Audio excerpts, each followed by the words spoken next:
Welcome to the Rock Newman Show. It's the Rock Newman Show.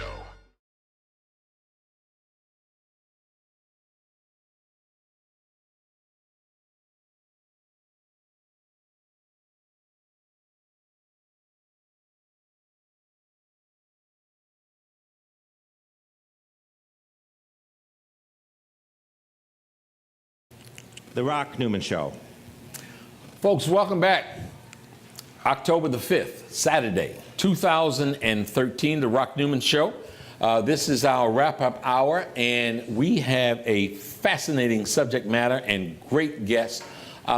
You heard me mention earlier that this is a group called the Heritage Seekers. They have a book called No Longer Forgotten, and there's a tagline to that, and I'll let them talk about it. I want to introduce to you three of the Heritage Seekers. There are a total of seven or eight. There's a total of 8 Heritage Seekers altogether whose work have been combined to go into this book, No Longer Forgotten. And they talk about a journey back to their roots, a journey searching through archives, through records, through family history, to get and to gain an identity about who they are and part of what makes them who they are today, how and who they have become. Sitting next to me, Nathan Kemp. That's correct. Welcome to the Rock Newman Show. Thank you. Bernice Bennett and Danya Williams. Hello. Thank you very much. You know, I've said several things in promoting this particular segment. And one of them, we really could start anywhere here. We could start with today and the kind of research that they've done. We could go way back. Here's where I want to start. I made mention on Facebook that one of the guests was going to have on today, Danya Williams. Is it great-great-grandfather? Someone that owned my great-great-grandmother. A slave owner that owned your great-great-grandmother. Right. These are my words, that he was one that by his conduct on the Senate floor, right here in Washington, D.C., he practiced some behavior that many think might have been one of the sparks that lit the Civil War. Danya, I'm going to go to you first and have you to clear that up or clean that up or make it right. Tell us what I'm talking about. Okay. Basically, he was another catalyst. And, you know, there were several things that happened that made the Civil War come about. Of course. But he owned my great-great-grandmother. And his name was? His name was Preston Brooks. Uh-huh. And he was a senator, United States Senator. United States Senator back in the 1850s. From Edgefield, South Carolina. Okay. And basically, his actions towards Charles Sumner, the abolitionist, on the Senate floor, he caned them. And there's a book out about the caning. It's called The Caning, if I'm not mistaken. There's a book out about the caning of Charles Sumner by Preston Brooks. And we always break stuff down here. And the caning was, this Senator Brooks got up with his cane. Well, basically what happened was there was Senator Charles Sumner had gotten up and made a statement. He had done a speech, a 2-day-long speech from the 19th to like the 20th. And the speech basically talked about what was going on with the Kansas-Nebraska Act, things that were happening during that time as far as the Civil War and like that. And then basically what happened was after it was over, on the 22nd, Preston Brooks had walked up to Senator Sumner. Sumner, again, who was an abolitionist. Who was the abolitionist, right. Mm-hmm. He walked up to Senator Sumner and basically said to Senator Sumner, I looked over your speech. You libeled my state, you libeled my relative. For that, you should be punished. And he proceeded to cane him and beat him with a cane several times until the cane broke. Wow. Wow.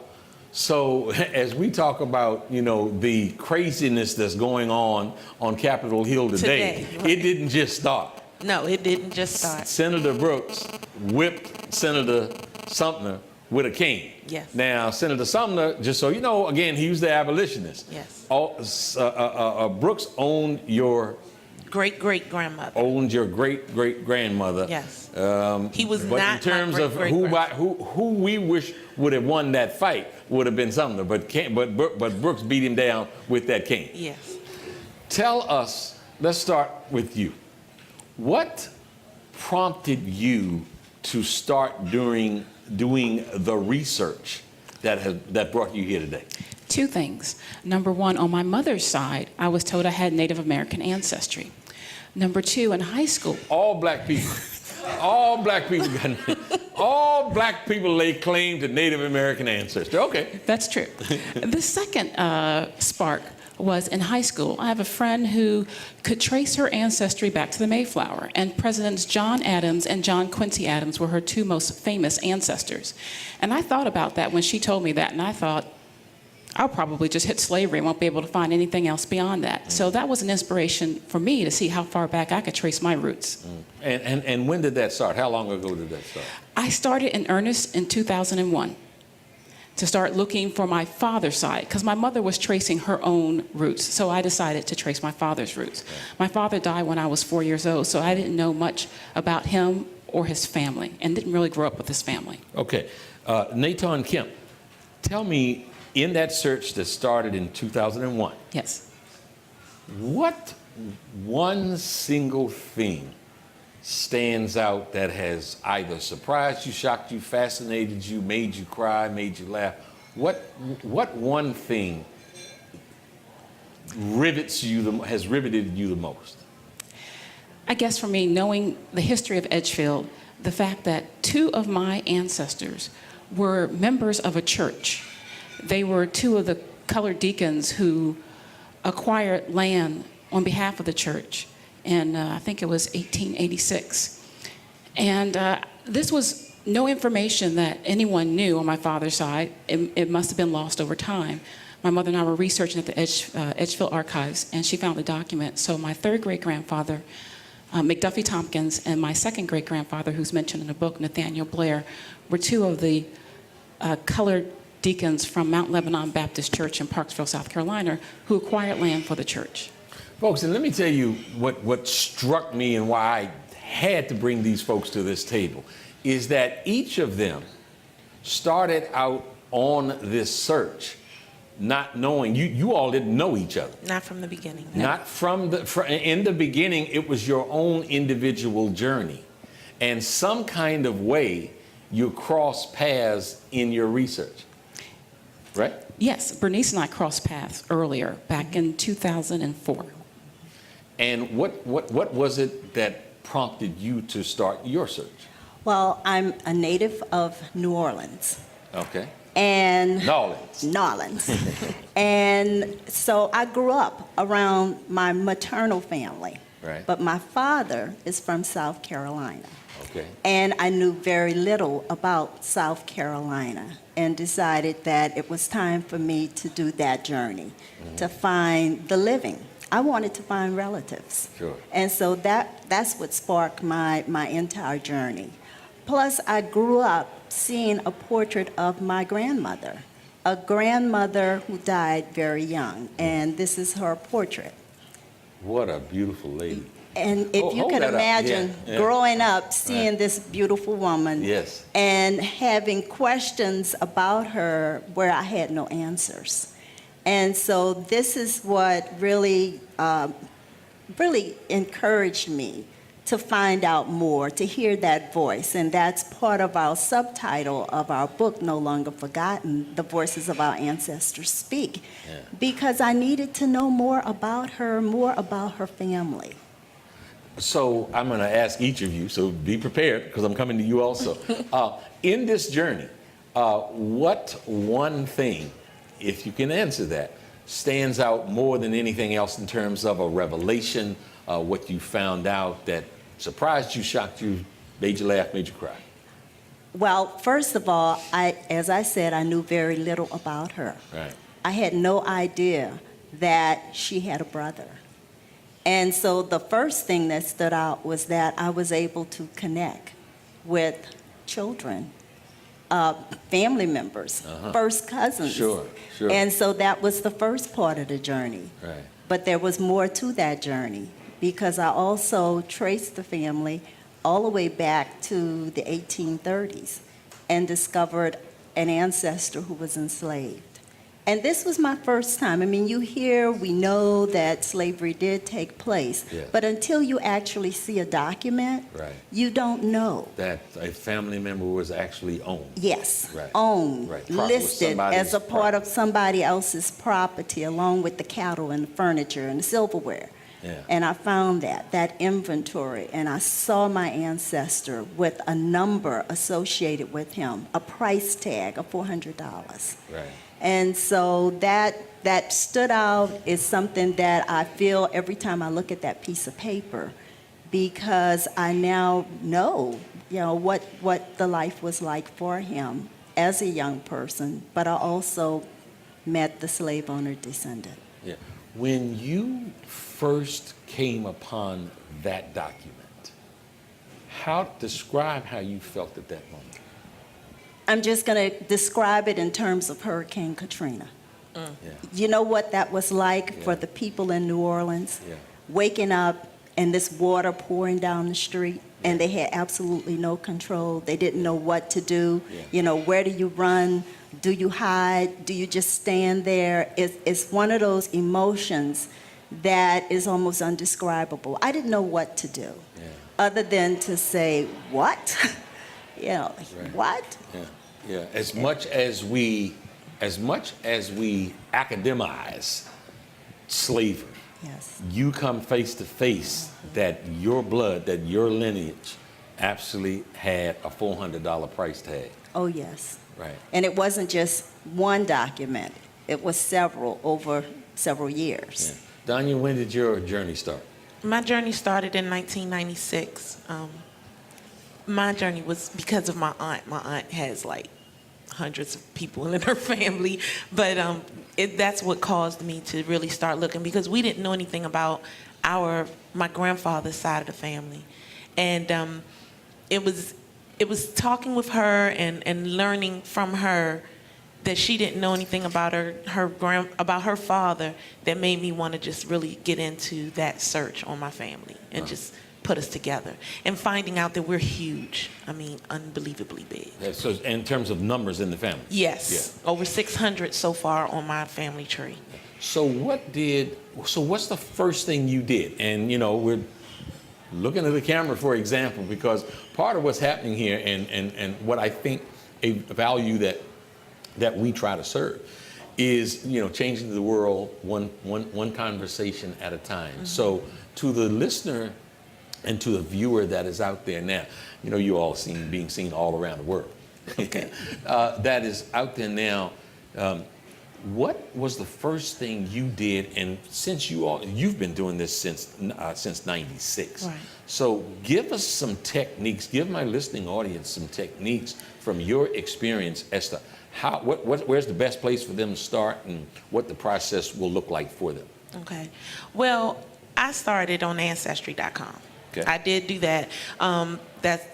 In starting on Ancestry.com, I started to research my grandfather, try to pull his name up, things of that nature, once the research started. Right. But I guess if I had to be honest, it really would be with my aunt.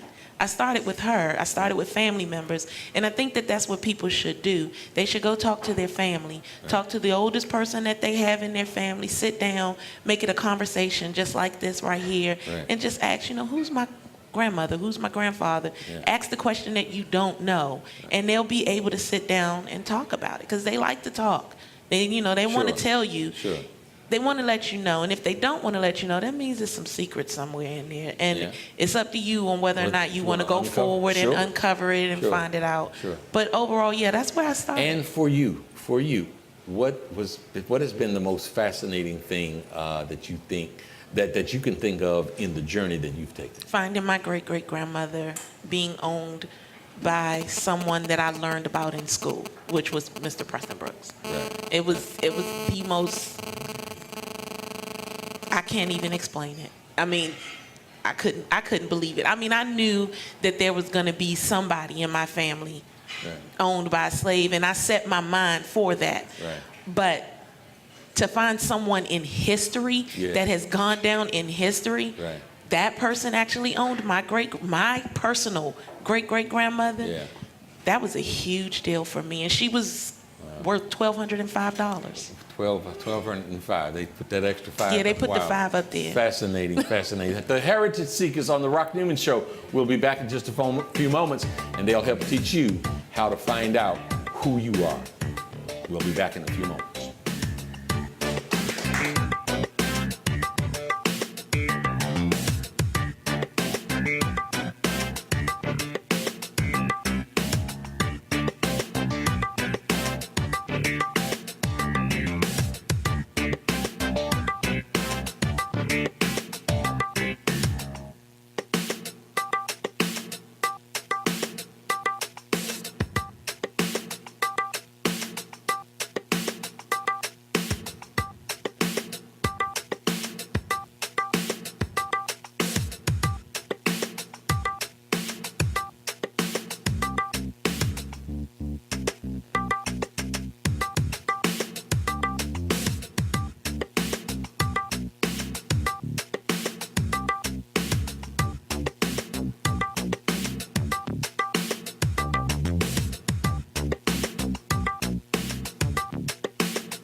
My baby drives a bull handcuff.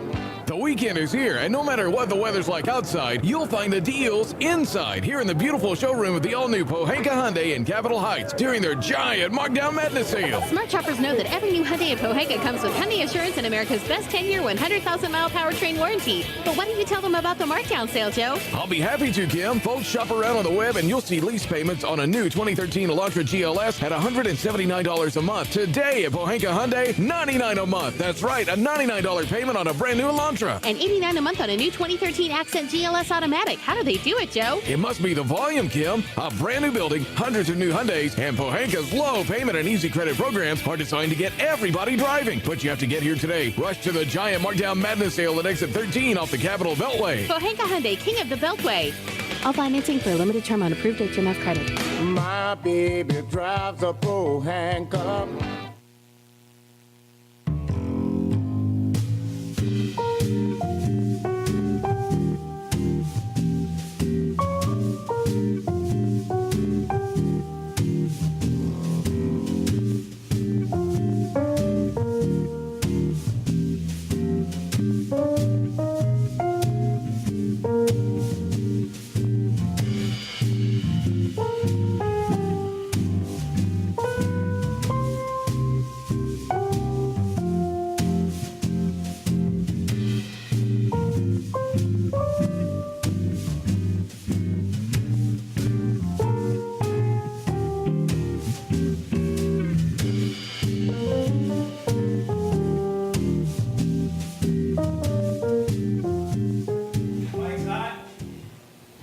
Hello to all my friends in the DMV. I am Rock Newman. And now, The Rock Newman Show. Folks, welcome back to the Rock Newman Show, the 11 o'clock hour. It is Saturday, October the 5th, 2013, and we are broadcasting from the Langston Hughes Room at Busboys and Poets, 14th and V Street, Northwest Washington, D.C. Let me say something about Busboys and Poets. I would submit to you that it is the most diverse eating establishment in all of Washington, D.C. The visionary leader of this place, Andy Shalal, has intentionally created a climate for all folks come together for cultural upliftment and really a merging of cultures, races, creeds, and colors, where all feel welcome. It is one of my absolute favorite places in all of Washington, D.C. to visit. It's just comfortable, and it doesn't hurt that the food is real, real good. Come on down for some grits any old time, enjoying the Rock Newman Show.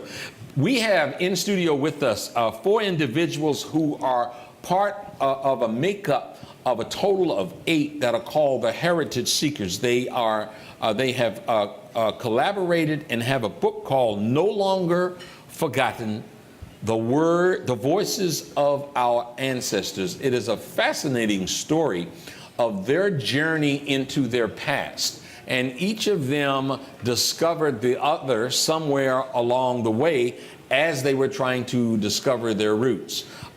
Joining us in this hour is Vincent Shepard. Mr. Shepard, thank you and welcome to the Rock Newman Show. Thank you. All right. So tell me, each of the ladies here have discussed when they started and why they started. I'd like to ask you the same thing. When did you start and what prompted you to get started? Actually, for me, I started back in the 60s, believe it or not. My mother was like a spirit of this whole movement that we created with finding our ancestors. And it was through a lot of things that she told me and a lot of things that I listened to and family members that she tried to connect me with so that I could move further. Didn't really realize that it was going to take me to this level in time. What's some of the things that she said or she instilled in you that made you to seek this? Well, one of the things that she always liked to tell me was always know your family. And you have a large family. And some of them have disconnected over time, but you need to be conscious of this in your travels in life. And that kind of helped me a lot, even though it really didn't connect with me until almost 4 decades later. All the things that she was trying to tell me, it all started to make sense as I started discovering lots of family. So you guys, just so my listening audience truly understands and appreciates this, you guys each of you started your journey back from different locations, not knowing each other. But in your search, somewhere the roots are Edgefield, South Carolina. Now tell us, somebody jump in and tell us, where's Edgefield, South Carolina? It is close to the Georgia border, number one. So it's South Carolina. It is South Carolina. Right. How do we... Did any of y'all say South? I mean, there's some people say South. I said South. Well, I'm the editor of a publication called Home Place, and it's the official newsletter for the Old Edgefield District African American Genealogical Society. And that's how I think some of us started to meet. I also created a Facebook group for Home Place so we could share our information and ask questions of one another. Yeah. You know what? When I was a counselor for 5 years at Howard University, and we had a lot of South Carolinian students. I remember 2 brothers and sisters. It was Sandy Smalls and one other name. And they familiarized me with something I'd never heard of from South Carolina, Geechees. Are you guys familiar with sort of a Geechee and what that means? I've heard of it. Yes, there's the Gullah Geechee, yes. And the group is below Charleston, South Carolina. That's right. I said, and so I thought it was from the south of, from the south part. And actually, it was what I found fascinating with them is there was a particular language. Yes. Correct. Absolutely. That they spoke at the time. Yes, absolutely. And for the inauguration, there was actually a float from that region, from Gullah Geechee. Yes. So now, you were residing in New Orleans when you started your journey. Well, actually, I moved away from New Orleans, but my journey began because I was asked to give a presentation in 1976 about my family. And so I, of course, called home. And this is part of a genealogical journey. How are you going to do a presentation without asking family members? So I called home to my mother and my father. Tell me more about the family. Right. And so I put together a poster presentation where I could say, this is my grandmother and this is my grandfather and what have you. But I had a place that was called 96 South Carolina. I did not have Edgefield, South Carolina as part of that oral history. And so that's how I began to do that search. And as Danya mentioned, you asked her, how did she begin? It starts with the home. It starts with asking questions in your home, finding the documents in your home before you do anything else, before you get on the road. Right. And, you know, one of the things I look at Washington, D.C. as the genealogist candy store, because we have the National Archives right here. Sure. And so that's another place where I... And what, we have the National Archives right here. Again, for our listening audience who are contemplating, you know, starting this journey, what's the value of that? What can you get at the National Archives? Well, first of all, you can get all documents that pertain to the federal government at the National Archives.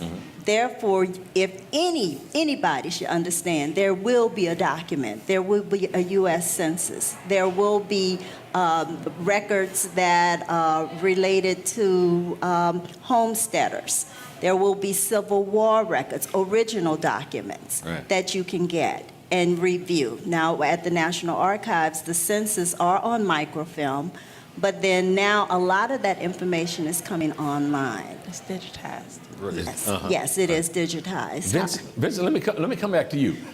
In your search, I've asked, one of the questions I've asked each of them is, what's the most fascinating thing that you found out? What was it that just kind of stuck with you, shocked you, made you laugh, made you cry? What's the most fascinating thing that you've learned in this process? Well, I've had so many different methods of my approach to gaining the information that I needed. Running through cemeteries was one of them. Running through cemeteries? Through cemeteries. Because there's a wealth of knowledge in those cemeteries. And cemeteries tell a story, too. They tell a story that a lot of people don't realize when it comes to placement of families. It tells you how closely connected families were, or how displaced they were, if they had financial problems, or if they really loved each other. You can see that in cemetery layouts, especially the further south you go.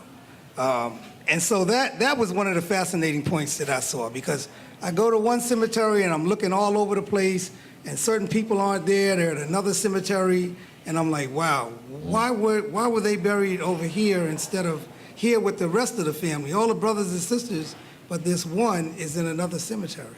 So, you know, things like that fascinate me. So over here you had something nice. Right. And the knucklehead was over here with a stick up out the ground. Right, and that was one part of it, and that tells about the dissension part of it. But then you've got the part where money came into play, and when money comes into play, you get to see who gets buried where, you know, based on the economic circumstances at the time. Right. Right. But then you can see the love, because you can actually walk some cemeteries and you see the whole family tree almost laid out together in one church cemetery. You know, and you say a conscious decision was made by that family that everybody was going to be buried there, regardless of what. And they bought the plots, and they made sure that those amends were made for those family members. Right. But that was just one fascinating part. The other fascinating part was when I discovered my great-great-great-grandmother. And Great. Right. And I never really thought I would get to that point so quick. You know, and out of all the hundreds of family members that I had, no one even knew of her. So when I found her, I became the link between all of the families. And my research sort of entails my great-great-grandfather's siblings and their descendants. So now I became a link between all of them, all of that group, which now numbers upwards of about 2,500. Wow. You know, and we're still looking, and we're still finding. That's a big tree. That's a big tree. Yeah. What has been, Danya, what has been sort of the biggest challenge in terms of trying to determine, you know, your ancestry? Well, my family, I'm a part of the Yeldale family out of the D.C. area. And being a part of the Yeldales, you know, that last name is very rare. Yeah. And because that last name is rare, you think it was easy to find your family. Right. I found hundreds of Yeldales, but I can't connect them. That's the most difficult thing right there. I mean, there are Yeldales all over the United States of America, hundreds of them. Right. And I have a very difficult time in connecting them, a very difficult time. It took me, from 96, it took me 18 years to find my grandfather's older sister and youngest brother. And he still has 3 other siblings that I can't find. And I have no idea how to find them. And so you, in other words, and the trail has grown cold in terms of trying to find Like ice, yes. Right. Yes, and I think that's the most difficult thing for me right now, to find my connection with all of these Yeldales all over the world. They're in Texas, they're in South Carolina, they're in Oklahoma, they're everywhere. And the one thing that's constant is the fact that the research that I have done as far as Edgefield is concerned, all of those people branched out in all those areas that I'm talking about: Louisiana, Alabama, Mississippi, everywhere. They branched there, but I don't know who they are. Right. And I can't connect them. I'm Are trying. you at all familiar with whether or not any of your grandmother or her mother knew that your great-great-grandmother was owned by Senator Brooks? That would have been on my grandfather's side, and I have no idea. They were such a secretive group of people. I have no idea. My grandfather didn't share any information, not because he didn't offer it. That's what I'll say. My mom, she didn't ask him about that family, and so because she didn't ask, he didn't give it. Right.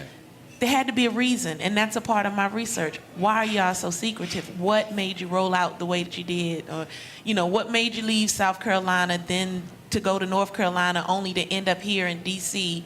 and branch off and have this fabulous family of 14 children? What made you do all of those things? Right. That's my research. You were telling me, Nathan, Yes. earlier about the South Carolina census. Yes. Sometimes when African Americans are researching their family, their ancestors, they may think they can't go back further than the 1870 census, because that is the first census where all blacks in the United States are listed by first and last name. 1870. 1870. Right. So, after, of course, the Civil War. Emancipation Proclamation. Right. What anyone who's researching will need to do is check with the local records at the state and the county level. In South Carolina, there is an 1869 state census. That state census only lists the head of household by name and then captures the numbers of everyone else by race and age and gender. Mm-hmm. And luckily, Edgefield, most of the counties in South Carolina are captured in that 1869 census. There are only, I think, 5 or 6 that records don't exist. But for me, in tracing my particular line, the Blairs, I found them in a white household. There's only one Blair listed in the entire census for Edgefield County in 1869. It is a white man who's head of household. There are only 4 whites in the house, but there are 22 blacks. Wow. My ancestors are part of that household. So that would mean, let's examine that for a second. There are 4 whites. Correct. All men? No, one male. I was getting ready to say, because where did them other 20 come from? Right. One male, C.L. Blair, or Columbus L. Blair, right, and 3 females, one including his mother, who was born about 1795. She was still alive as of the 1880 census. Uh-huh. Then his wife and his daughter. And the rest of the individuals, the 22, are blacks. Those include my ancestors. So they may have been still living on the property, I'm presuming, because they weren't counted separately. Right. If you look at the census, there are some households that are just colored only. They're identified as colored, not black. Right. There's some that are white only, and then there are other households that you have a combination of both colored and whites living in the same household. Have any of you come across documents, at least I know the 2 of you have documents where you clearly see that an ancestor of yours was a slave? Have you come across any documents, and we'll talk about it when we come back, about whether or not you found that an ancestor was a slave and then seen freed papers? We want to talk about that when we come back. This is the Rock Newman Show on October the 5th, 2013. We're broadcasting from the Langston Hughes Room at Busboys and Poets, and we'll be back in just a few moments after these messages. Yeah, ma'am.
This is Leprechaun Tim Pohanka from Pohanka Nissan and Pohanka Hyundai. It's hard to be down on your luck when you're Virginia's first choice for new Nissan and Hyundais, but I need to sell 60 cars this week. Right now, I'll pay you big bucks for your good luck. Bring down any good luck charm you've gotten based on the sale price of the car you choose. I'll give you up to $4,777 off any nicer, newer car this week. Today, your lucky penny is worth plenty, up to $4,777 off any nicer, newer car you want. Stop moping and hoping you'll get approved. With my For the People credit approval process, the banks are looking to get lucky and lend to you, even if you've been turned down before. Bring me any good luck charm and I'll give you up to $4,777 off any nicer, newer car today. Hurry, once I get rid of 60 cars, the luck runs out. All offers require bank approval, so call us at 1-800-POHANKA, visit Pohanka Nissan and Pohanka Hyundai on Route 1 in Fredericksburg, or better yet, log on to timpohankaforthepeople.com. And when we make a deal, I promise it'll be your lucky day. I'm Tim Pohanka, and I'm a leprechaun for the people.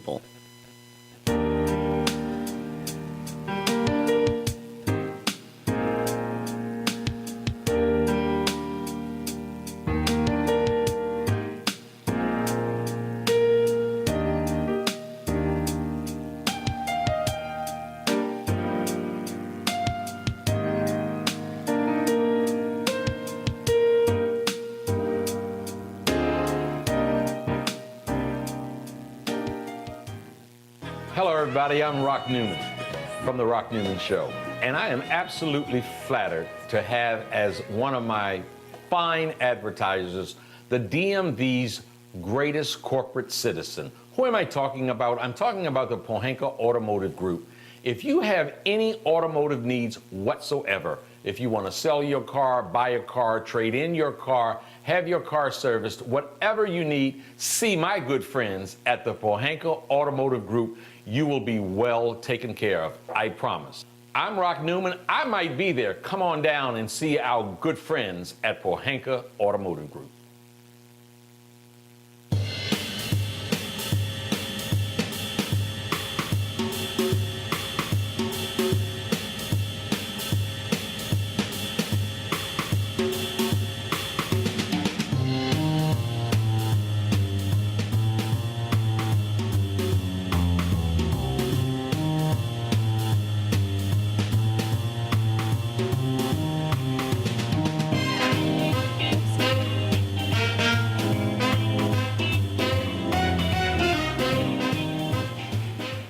And now, The Rock Newman Show.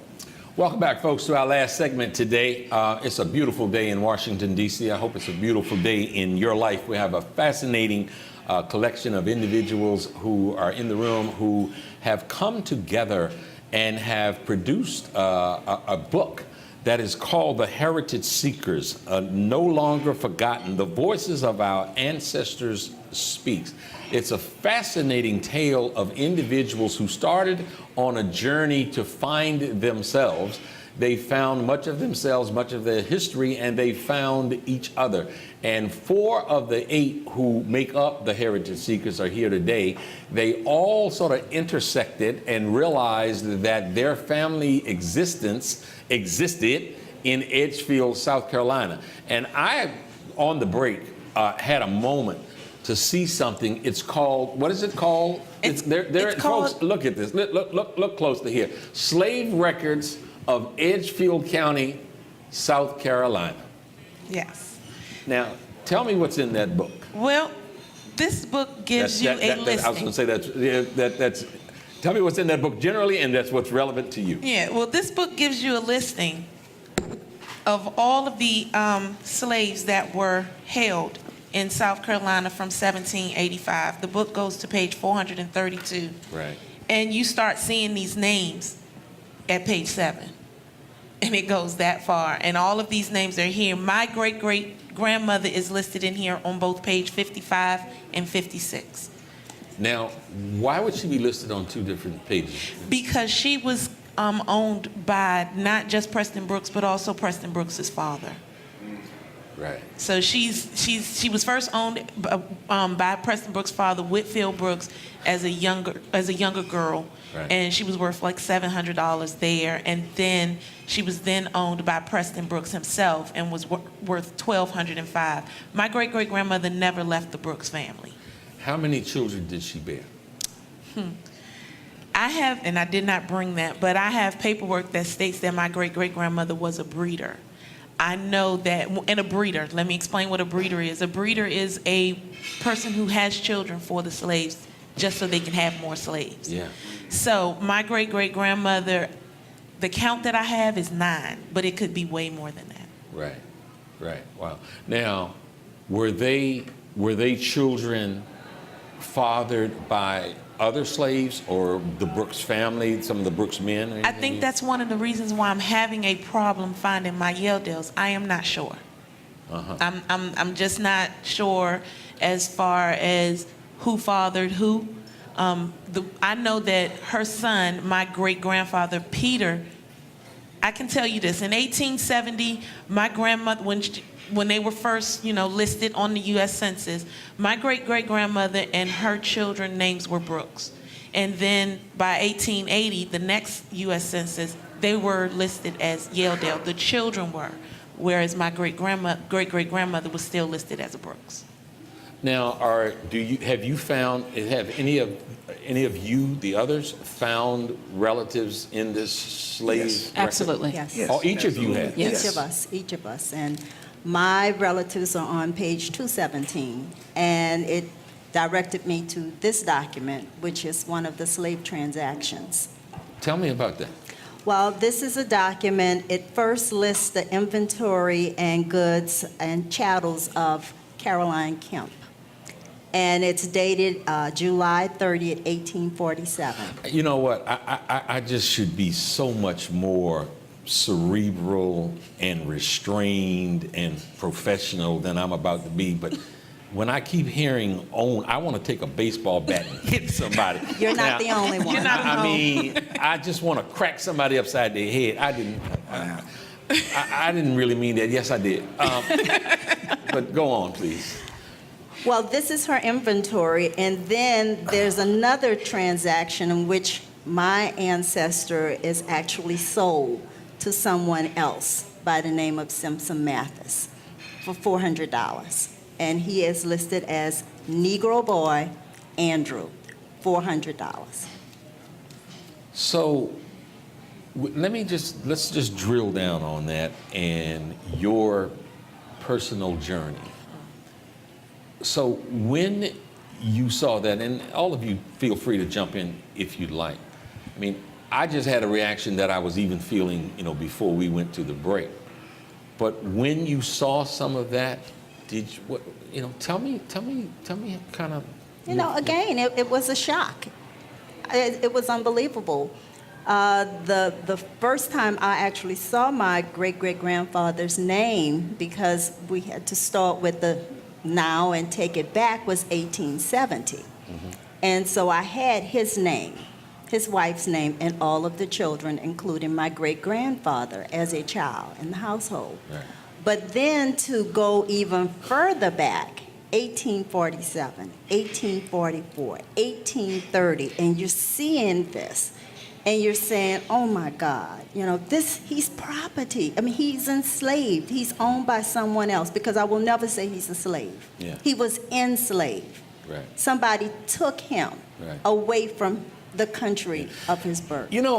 And see, part of what this speaks to, this history here, is oftentimes when I hear folks so glowingly talk about the founding fathers, if you will.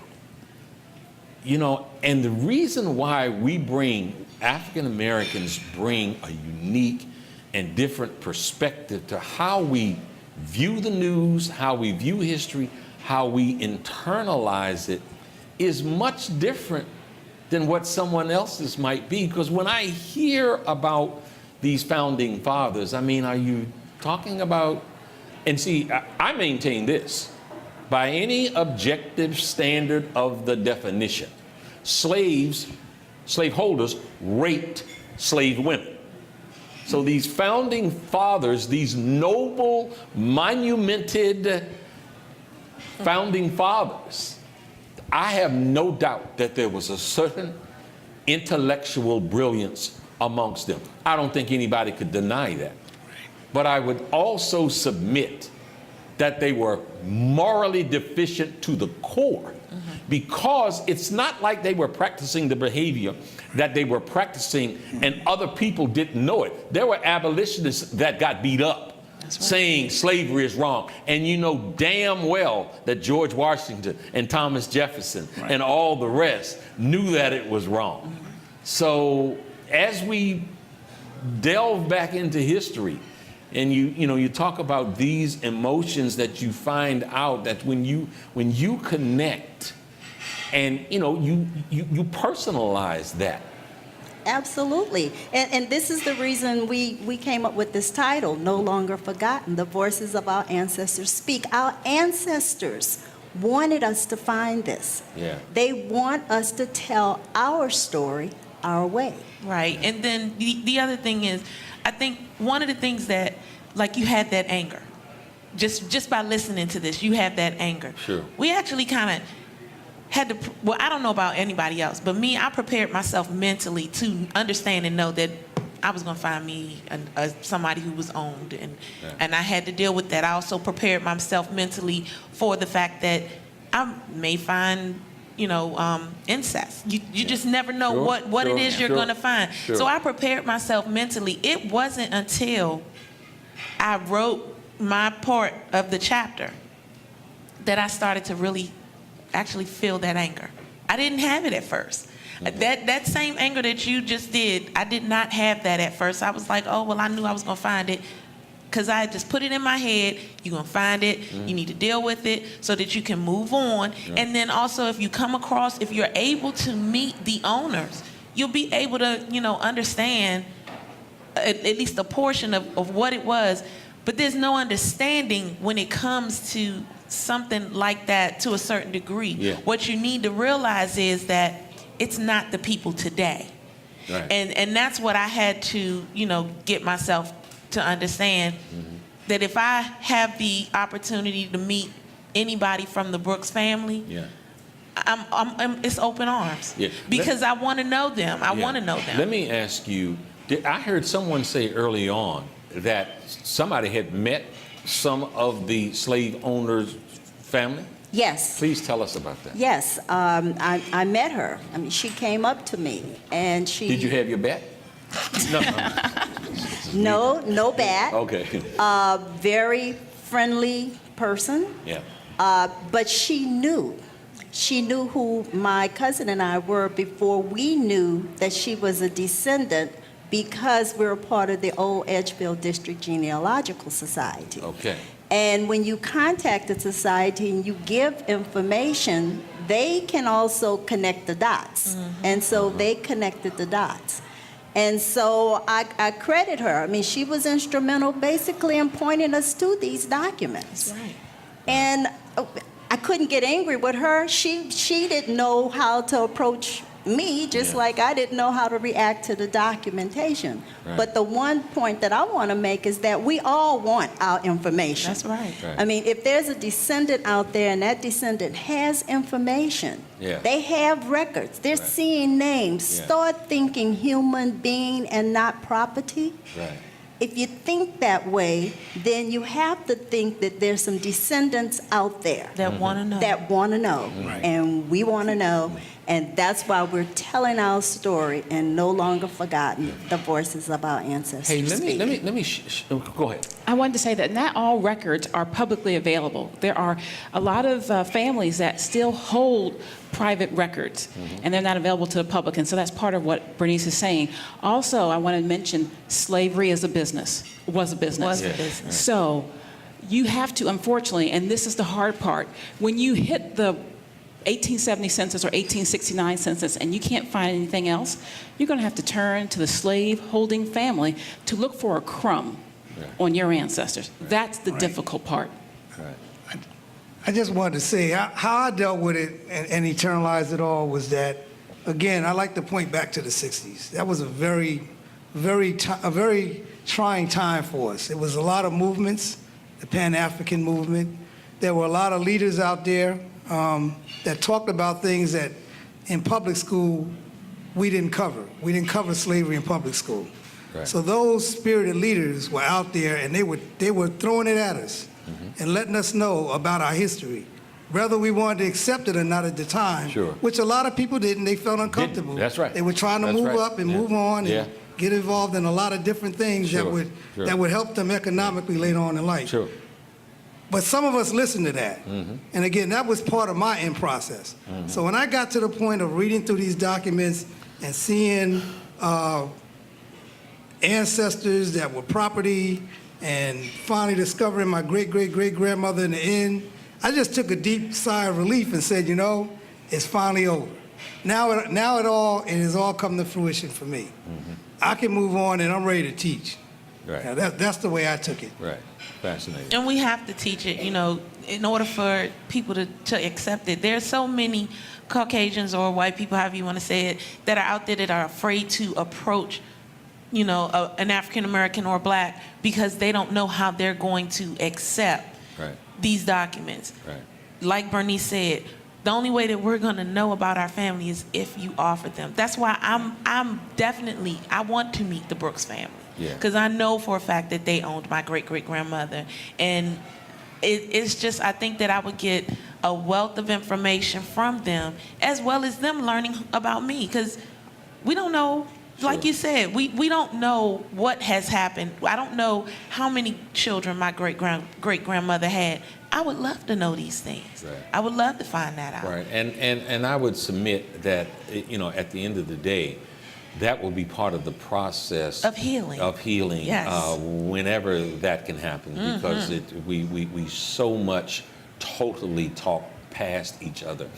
You know, we are working on something that I don't want to let the cat out of the bag too much, but we had a guest on. He was a professor from Morgan State University, and Professor Dale Green, and he talked about the work that he and many others have done on a location in Eastern Maryland that's called the Hill. It's the oldest community of freed slaves in the country.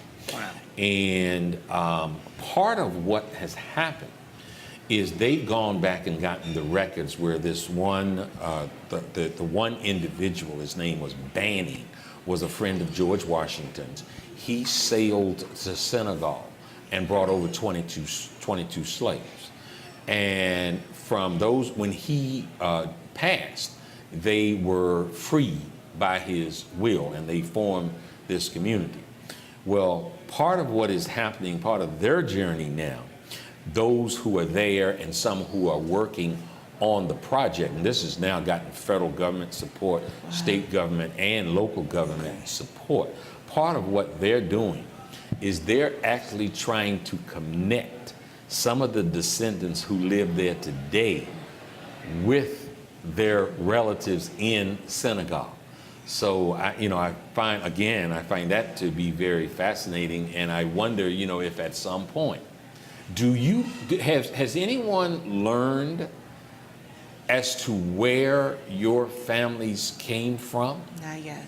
Not yet. I've been hearing a lot of family members talking about older family members that have passed on that mention certain places, but no definitive places have come out. Documented. Right. I've heard West Africa from one cousin that said that a aunt that passed away a few years ago brought that to his light, that their family came out of West Africa.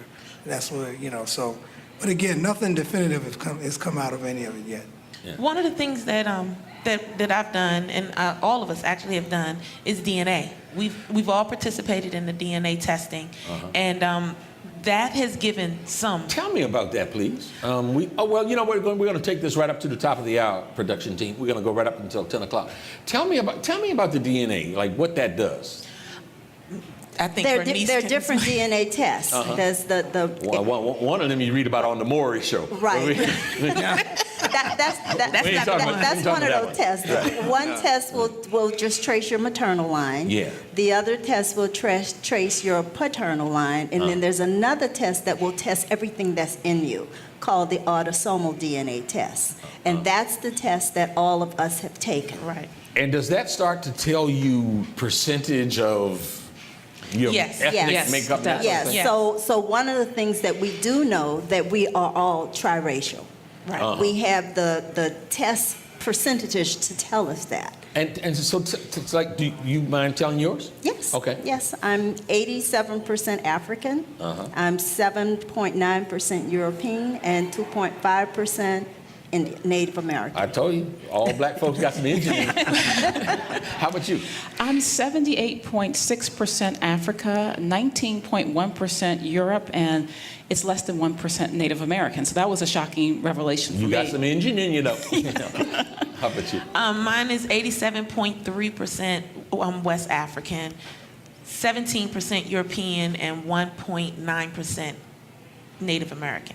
But the thing about mine is that they even broke it down to what type of people, and we're from the Bantu speaking tribe. I can actually say that. And the Bantu speaking tribe has connection with Shaka Zulu, for example. Yes. So yeah, that's yeah. one of the things we can make do. Wow. I've come up about 71% African, and then I've got about 15% of European, and then the rest is Native American. Uh-huh. So where do you go to do that? 23andMe, that's where we went. Yes. It's called 23andMe? Yes. Right. I also tested with African ancestry. 23andMe. Me.com. .com. And they do a DNA test? Yes, they do. Well, what is it? I mean, is it something physical or? Basically, what you do is they send you this this tube, and you spit in the tube. And when you spit in the tube, you shake it up and you send it back, and then they go through and they test everything from your health to where you're from. And then afterwards, they give you a listing of all the people who are traced to you who are connected to you as far as DNA. So for example, I did my mom, and my mother has over 578 DNA family members. One is out here today watching. Really? Yeah. Wow. So you spit in something and Send it back. Send it. And in 4 to 6 weeks, well, 6 to 8 for me, but yeah, 6 to 8 weeks, that's what Man, how happy am I to have you guys on. I think you all have, in addition to have just been very informative and entertaining, you've really provided a service for the listeners, and I would suspect that you prompted and promoted for some of them to start their journey. Thank you so much for being on the Rock Newman Show. Thank you for having us. Really appreciate this. Folks, no longer forgotten, the voices of our ancestors speak. Try to pick it up. We'll see you next week, same time, same place, here at Busboys and Poets at 14th and B Street, Northwest Washington, D.C. Until next Saturday morning at 9 o'clock, please have a safe journey, and we'll see you then. It's the Rock Newman Show.